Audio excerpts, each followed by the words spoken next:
None of us are perfect. Are we? Are you awake? Yeah, I'm not Testing. sure. 1, 2. I'm not sure this is true statement. Swami says sons should not leave their parents. Something. House. Oh, how? House after marriage? No, it's not house. After marriage. Is this practical in today's society? I don't know what it says. I can't figure the one word out. But Swami said sons should not leave their parents. It's house. is it house? House after marriage. Huh? Parents' house after marriage. Do sons live with their parents? Huh? Is this practical in today's society? I've never heard Swami say that. Yeah. I mean, I don't know. Maybe somebody else knows something I don't. I never There's heard a Swami difference between honor, and things like this. I do know we were in New York at a conference, and an Indian man came up to me in tears and said, "My son has thrown me out of the house and I live in a hotel now. What do I do?" And, I said, "What can I say? I don't know what to do. How can I go see Swami?" I said, "Well, try to go see him." His culture was so, who knows what conflicts was going on? Who knows what happened? Maybe somebody was abusive to the spouse or something in the relationship. I know many times I have a very dear friends in a mixed marriage. The mother of the boy speaks in a dialect from India, and the spouse, the lady, his wife, does not understand. That's not love. She feels that this separation from the mother-in-law, because she is speaking something to her husband she doesn't understand. That's not a loving relationship. The lady says she's a devotee. How can she be a devotee and treat her son's wife that way? She really can't. She doesn't understand Swami's teachings. But this something inside of her is doing it. I don't know why. Who knows the head trips these people go through and what she's doing, but it's not love. You see what happens if you don't have a good relationship with your spouse? You transfer that love to your children.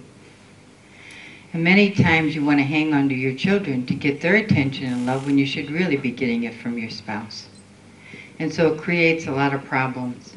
That's why it's so important for a husband and wife to have a good relationship so they can build a strong, healthy foundation for the kids. There's a time that we have to let go. And when your children get married, it's time to let go. They now have their own life to lead. And we were very fortunate with each other's parents. Our parents never interfered. They may not have agreed with us, but they never interfered in our life. And I respected them so very much.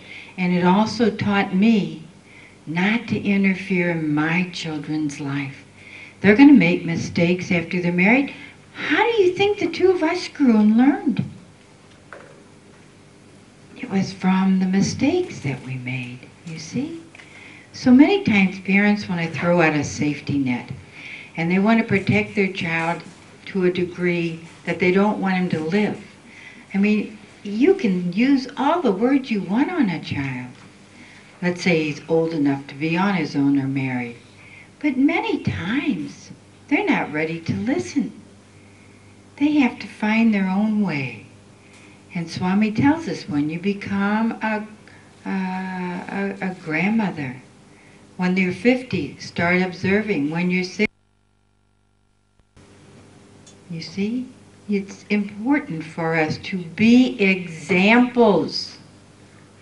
I'm not saying don't go and be, don't go to the household. Be good examples for your children. But telling them what to do does not work. My mom said to me once, I only want to give you one piece of advice.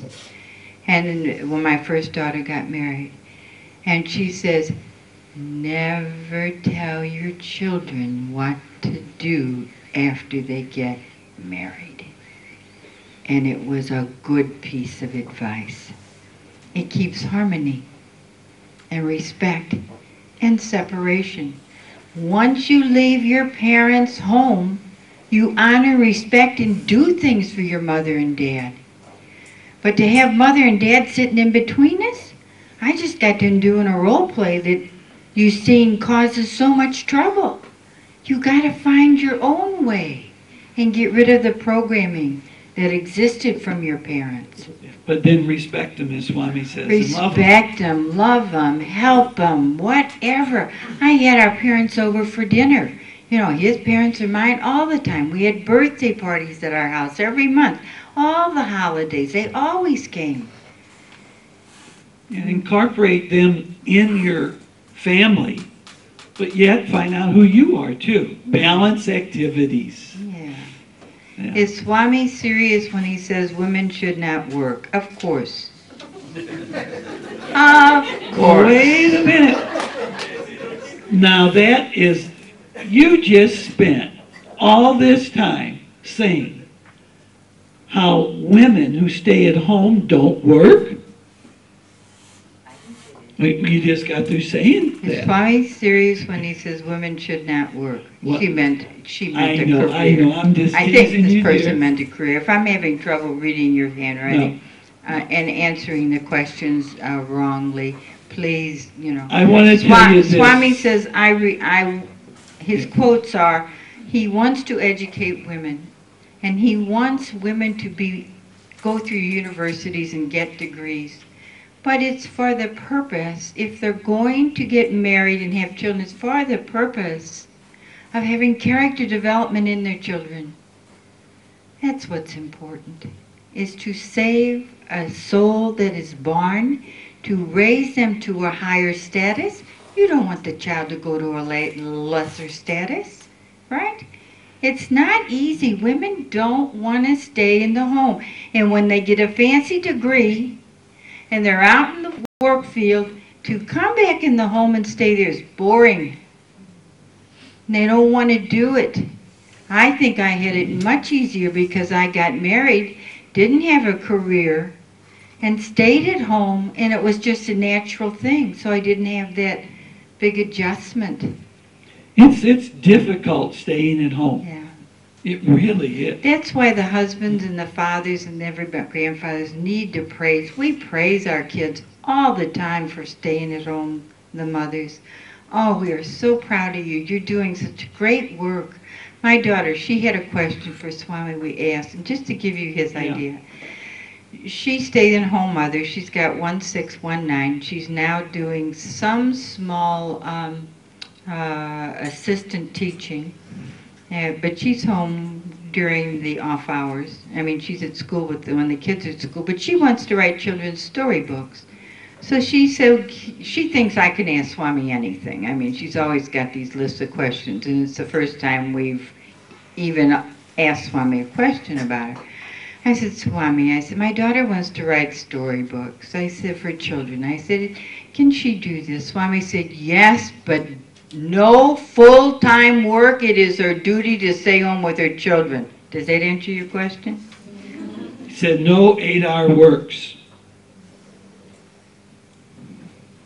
And she's got a big fancy degree. Yes. In other words, no permanent job. No permanent job. In other words, he knew she was doing part-time job, substitute teaching, but not a full-time career. Now, please don't misunderstand me. There are situations where there's single parents that